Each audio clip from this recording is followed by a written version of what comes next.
বিয়স আসসালামু আলাইকুম। আশা করি সবাই ভালো আছেন আপনারা। তো আজকে দুবাইয়ের দুটি গুরুত্বপূর্ণ আপডেট দিব ইনশাআল্লাহ।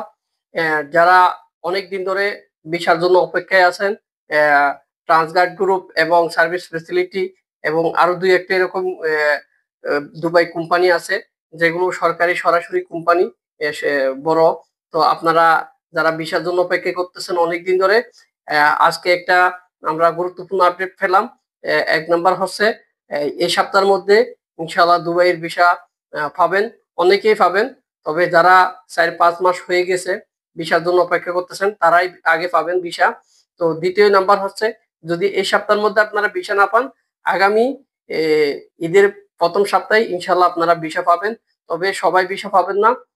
এই ভিসাগুলো পাবেন শুধু যারা ট্রান্সগার্ড গ্রুপে ইন্টারভিউ দিয়েছিলেন, ইন্টারভিউতে টিকছেন এবং 5 থেকে 6 মাস হইতেছে যাদের এখনো ভিসা আসে নাই, তারাই মাত্র ভিসা পাবেন। তো এই ট্রান্সগার্ড গ্রুপের ভিসা যারা ইন্টারভিউ টিকার পরে সর্বোচ্চ 3 থেকে 4 মাস পরে এই ভিসাগুলো আসতেছে এই ধারাবাহিকভাবে। তো এই সপ্তাহের মধ্যে ইনশাআল্লাহ আপনারা ভিসা পাওয়ার সম্ভাবনা অনেক বেশি আপনাদের জন্য।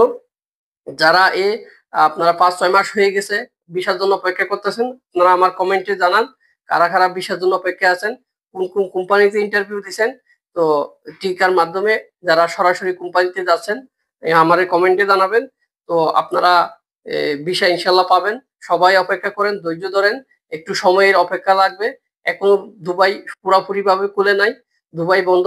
এই কিছু কোম্পানি, ট্রান্সগার্ড গ্রুপের মতো কিছু কোম্পানি ভিসা দিতেছে, তাও অল্প অল্প করে দিতেছে, একসাথে 400-500 মতো করে। তো আশা করি বুঝতে পারছেন দুবাইয়ের ভিসা এতটুকুই সর্বশেষ আপডেট। আপনারা যারা এখনো আমার চ্যানেলটি সাবস্ক্রাইব করেন নাই, চ্যানেলটি সাবস্ক্রাইব করে পাশে থাকবেন। ইনশাআল্লাহ ভবিষ্যতে আরো নতুন নতুন আপডেট পাবেন। ধন্যবাদ, ভালো থাকবেন। আসসালামু আলাইকুম।